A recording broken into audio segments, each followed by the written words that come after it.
Right now on the National Weather Desk, the state of the nation's bird population. A new report raises some serious concerns, but also includes encouraging surprises. The biggest attractant is definitely the raptors, birds of prey, owls, falcons, of course, then you've got the eagles. It's also bird migration season. We'll take you to the best spot to see birds of prey as they head south. There have been at least 5 storms that cross Central America. Most of them do go from the Atlantic to the Pacific.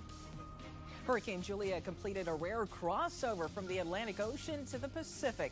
But how rare are crossover hurricanes and what causes them? We have the answers. To the naked eye, they look like ordinary clams. It's their supreme cleaning power to free up the valuable seagrass from harmful algal blooms that gave them their nickname. We'll also tell you about the clams, or super clams as they're being called, that were added to the waters around Palm Beach, Florida. From our nation's capital, this is the National Weather Desk. Well, good morning and welcome to the National Weather Desk. I'm meteorologist Veronica Johnson. We begin this morning with a look at the state of birds in the United States. There's a new report that revealed poor outlook for some of the bird species in the Pacific Northwest. Much like the proverbial canary in the coal mine, birds are an indicator for the overall health of ecosystems. The report found western forest birds have declined almost 20%. Now, there are 3 species that are at high risk of extinction, having lost more than half their population since 1970. There was also some good news. Birds in wetland habitats have seen overall population gains since the 70s. The report credits successful conservation efforts for the long-term recovery of these bird species and provides a roadmap for what other areas should do. One of the main reasons for the overall drop in bird numbers: climate change. Well, turning now to the fallout over Hurricane Ian, economists say tens of thousands of people are likely to file for unemployment benefits in the wake of Ian. The state of Florida took the brunt of the storm, and the state's residents are suffering the biggest impacts. Early estimates show that Ian could be the most costly hurricane to ever make a landfall in the state. The tourism industry is especially hard hit. Economists say if these workers don't come back, those areas will struggle to rebound. And Tropical Storm Julia drenched large parts of Central America. The storm crossed over the region and emerged in the Pacific and then intensified. Hey, this is called a crossover hurricane. To find out more about crossover hurricanes and how often they occur, our Emily Gracie sat down with meteorologist Alan Seals in Mobile, Alabama, to find out more. So it's something that does happen every few years. And in fact, if you go back the last 25, 30 years, there have been at least 5 storms that cross Central America. Most of them do go from the Atlantic to the Pacific, but every once in a while, one will go from the Pacific to the Atlantic. Now, this year was unique because both Julia and Bonnie crossed from the Atlantic to the Pacific. In the case of both of those storms, because they basically continued as they were, they never lost their definition, they actually kept the same name once they got into the Pacific Ocean. And it makes sense while you're doing it, but when you go back later and look at the records, it's always confusing to see 2 storms starting with the same letter in the same hurricane season. Very interesting. So why is it so rare? Is the topography of Central America have to do with that? That part of Central America, the mountains are easily 2,000, 3,000, 4,000 feet high. Some of them are 8,000 to 10,000 feet high. So it's essentially a big wall right in the middle of that landmass that disrupts the flow of a hurricane. So what's the criteria for keeping the same name versus getting a new one? If you're watching a storm on satellite and you see it spinning and crossing Central America, it's going to keep the same name. But if you watch it and it totally fades away and you can't find it anymore, which is technically what the National Hurricane Center does, then it's considered done. That's the end of it. But if it's days later that it redevelops, then it's a new storm with a new name for whatever ocean basin it has just moved into. So not really an exact science, kind of the discretion of the folks at the Hurricane Center too, right? So much of meteorology is you're estimating, you're interpolating, you're trying to find data where none exists. So yes, there is some human subjectivity there. Well, Alaska officials have canceled the fall king and snow crab season due to population concerns over the crab count. The move is a huge blow to fishermen in Alaska, Washington, and even Oregon. Officials blame those shrinking populations on higher temperatures. The rising mercury is warming the waters where these creatures spawn. For more, we go to Karina Vargas in Seattle, Washington. People have already been paying a lot of money for king crab following the pandemic, and now places like Wild Salmon Seafood Market expects those prices to get higher. Things have been cut back and things have been closed, and it's been dwindling every year for many years. Alaska canceled their snow crab and king crab seasons for 2022 and 2023, and now there's conservation concerns. Alaska Bering sea crabbers represent all the fishermen that fish for these crabs, and they tell us this decision will mean close to $500 million in losses. People are simply going to go bankrupt and they're not going to be able to feed their families. They're going to have to sell their homes. Boats are going to go up for sale. Longtime crew that have worked on these boats for 25 years, they're all losing their jobs. The limited supply in king crab means higher prices for customers. Now, seafood experts tell us that the reason why this is such a big deal is because there's only a few places in the world that harvest this kind of crab. The United States, Russia, Canada, and they just harvest snow crab, and Norway. Now, 2 of those places or origins will not be available to the marketplace. The U.S. now because of these quota cuts, and then also Russia because the U.S. still has a ban on imports because of the war in Ukraine. Experts expect the prices to stay up for quite some time, and some customers are paying up to $59 a pound for king crab in some places, and businesses say it will be a while before those prices come down. Well, at the National Weather Desk, fall colors never get dull. Get it? We're seeing stunning photos and video from around the country, like this video from the changes along the Blue Ridge Parkway, North Carolina. And now we're getting word from Utah that their colors are peaking and not to be missed. Let's go to Salt Lake City, where meteorologist Chase Thomason has an update. Fall is upon us, and the leaves are changing to brilliant shades of yellow, orange, and red.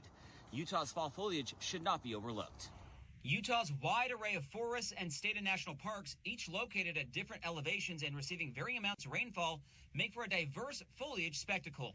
Utah's geography creates a multitude of peak viewing times throughout the state. So you can come early or late in the season and still spot breathtaking colors courtesy of the canyon maples, quaking aspens, scrub oaks, Douglas hawthorns, serviceberries, and more. Many people think that cold weather is solely responsible for the color change in leaves, but not so. Leaves begin to turn before we have any frost. Change in coloring is a result of a chemical process which takes place in the tree as the seasons change. In the fall, the decrease in intensity and duration of sunlight and the cooler temperatures cause the leaves to stop their food-making process. The chlorophyll breaks down, the green color disappears, and the yellowish colors or other pigments already in the leaf become visible. Autumn weather conditions favor the most brilliant colors are warm, sunny days and cool, but not freezing nights. And not only can we see the change of seasons in the leaves, but we can feel it as temperatures turn cooler. But those temperatures seem like they're attached to a yo-yo sometimes, which makes picking out your wardrobe each day a little confusing. Let's go to Dayton, Ohio, where meteorologist Natalie Walters explains. Have you ever wondered why during the fall months you need to be bundled up in layers in the morning and then you get hot during the afternoon? Well, this is because the drier air that starts to take over during the fall months heats and cools more easily than moist air. And that's why layers are such a big fall trend, because it may be 40 in the morning, but 80 in the afternoon. And the days are getting shorter, the nights getting longer. This means more dark skies, and that means more chances to see a cool celestial event that is the Northern Lights. These are some great shots that one of our meteorologists posted of the Northern Lights in Norway, one of the best known locations to see them, known formerly as the Aurora Borealis. The colorful display of lights can be seen in a lot of northern locations. So as we head into longer evenings, take some time to look up and see what you can spot. And coming up on the National Weather Desk, the annual migration is underway. We head to the perfect location for bird watching. And we'll share tips on how you can stay safe when you encounter water on the road.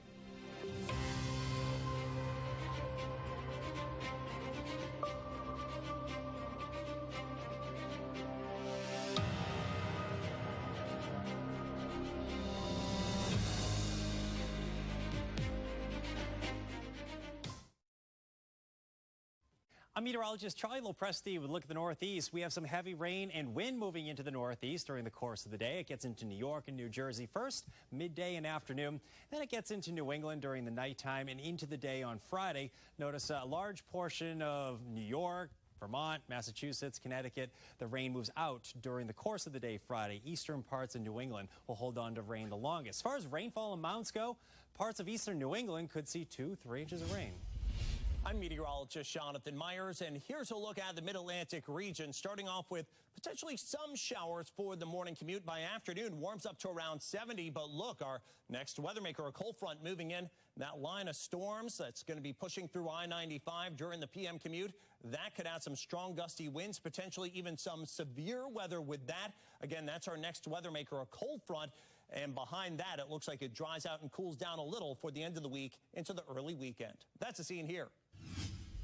I'm meteorologist Vitas Reed taking a look at your temperatures for today. We're seeing highs around 77 degrees for a high in Raleigh, 75 in Atlanta, 71 in Nashville, Birmingham, 76 degrees. Temperatures in those 80s down over Jacksonville, along the coast down towards Pensacola. We do have a frontal boundary that's been making its way through the state, dropping some heavy storms overnight, but it looks like through the day today we are seeing clearing as that front continues to push to the south. And by late afternoon, evening, we're going to have mainly clear skies through the overnight.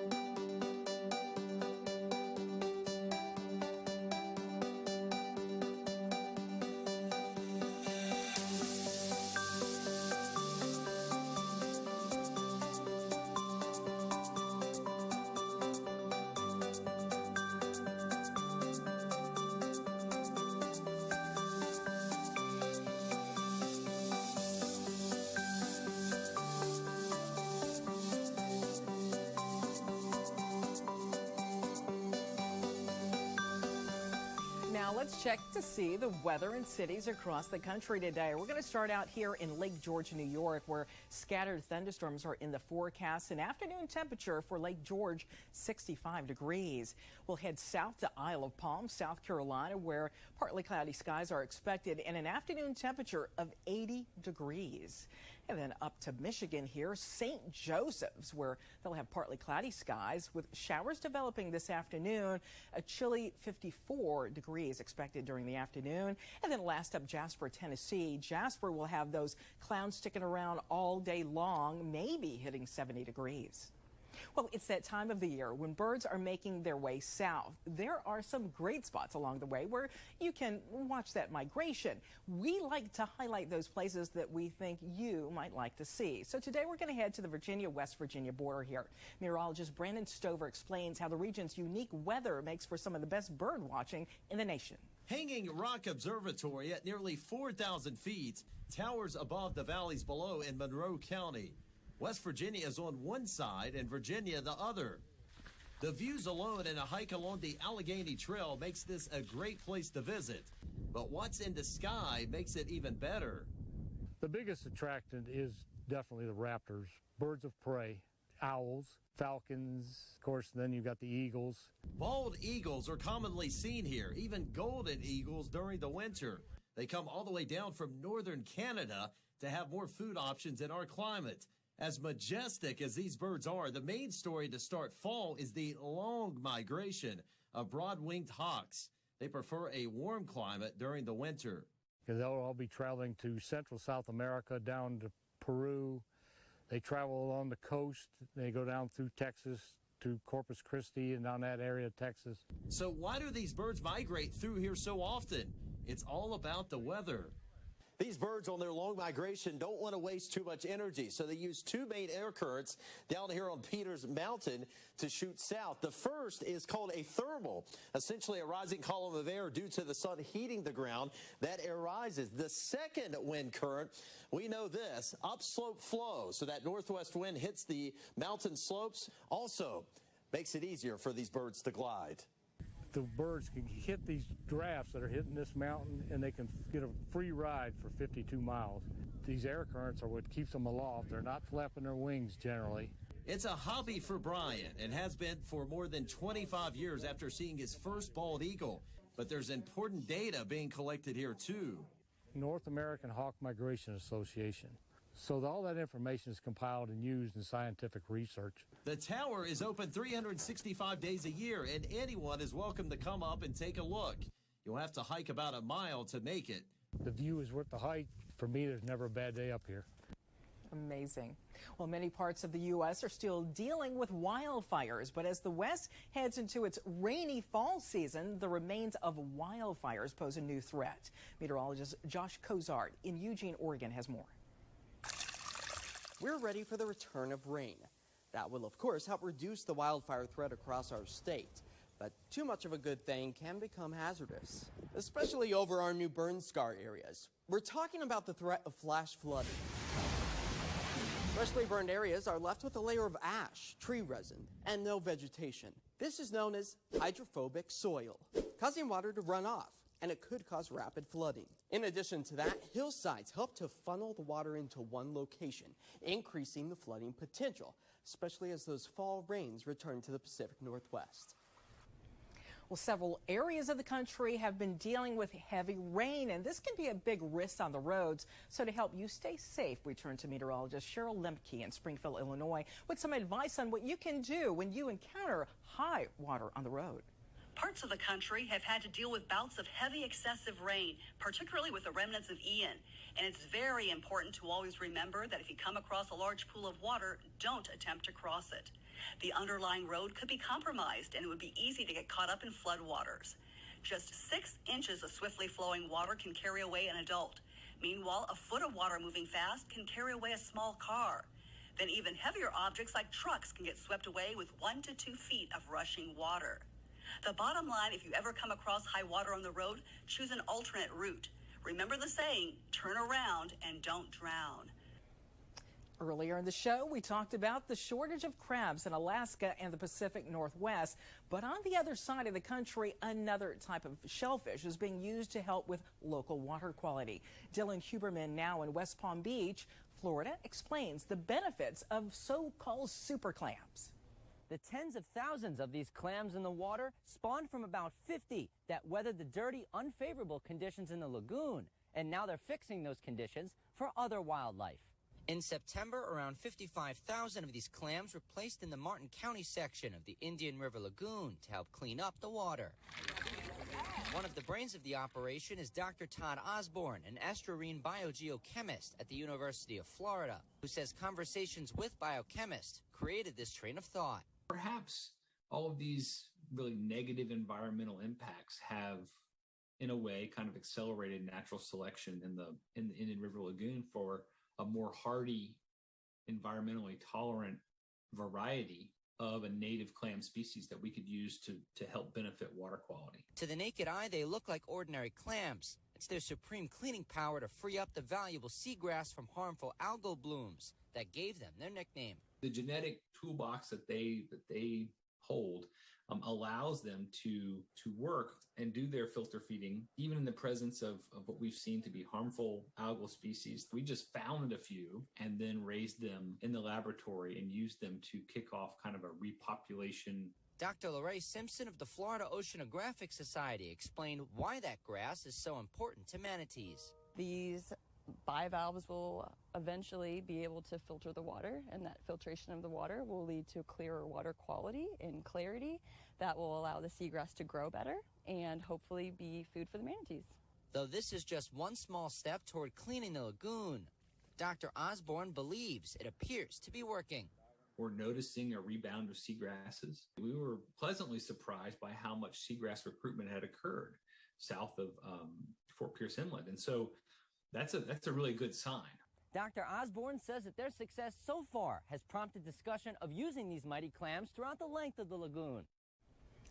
Now, a look back on this day in weather history. The year was 2006, October 13. A historic lake effect snow left 22.6 inches of snow in Buffalo, New York. That snow took down a lot of trees because there were so many leaves still on the trees.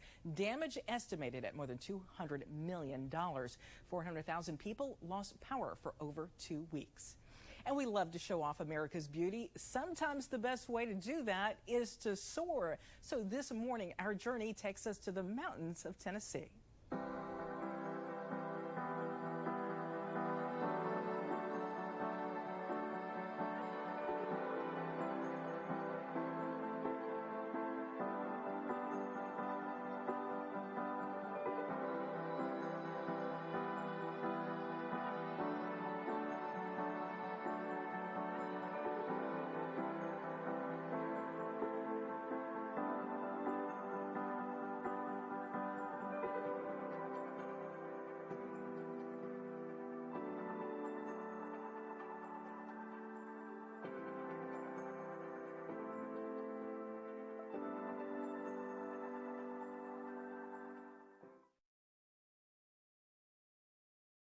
Well, good Thursday morning, everyone. I'm meteorologist Andrew Buckmichael taking a look at your weather story across the Midwest. Huge area of low pressure spinning up a few showers across the Great Lakes, but generally pretty cool for a lot of us for the day today. Most of the rain is going to remain in the Ohio Valley and Great Lakes, but a lot of sunshine trying to break out across most of the plains.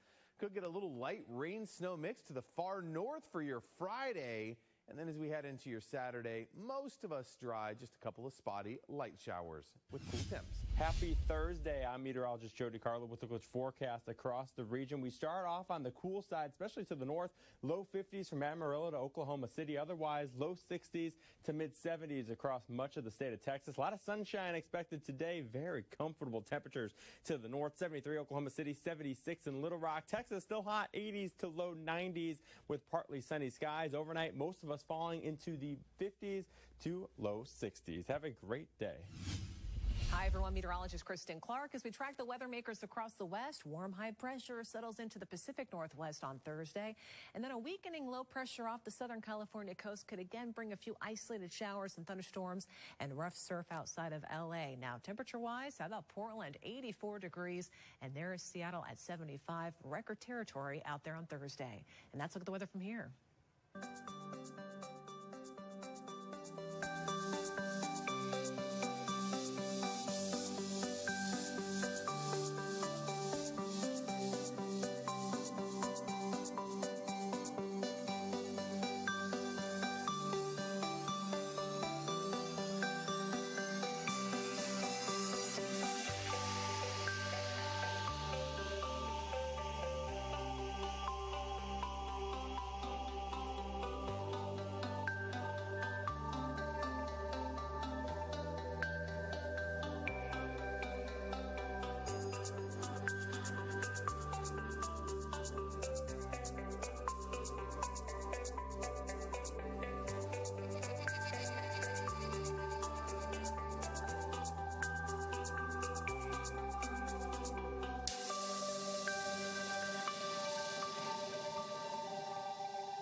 Weather Window, presented by the National Weather Desk. A recent windy day along parts of Lake Michigan. This video captured by one of our meteorologists at South Haven, Michigan. The area was under a special marine warning Wednesday where strong winds and waterspouts were possible.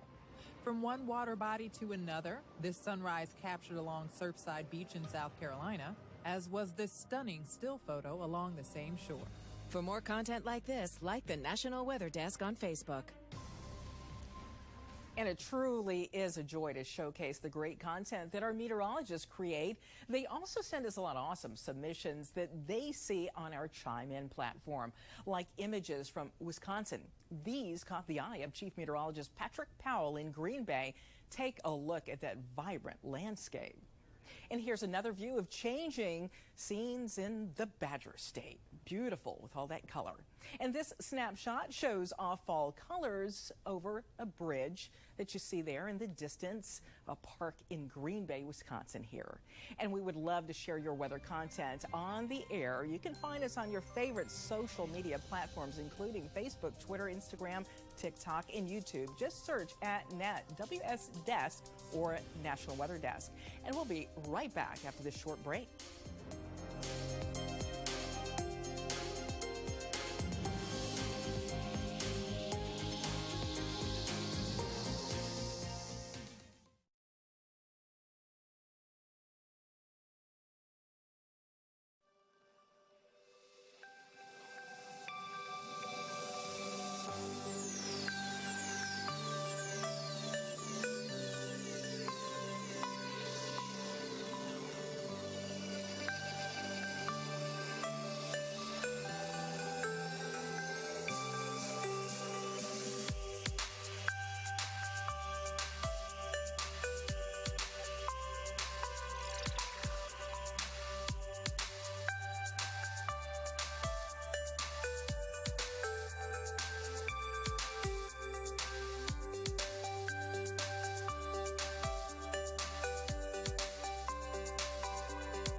Thanks for spending a small part of your morning with the National Weather Desk. Tomorrow, we're going to take a deep dive into tornadoes.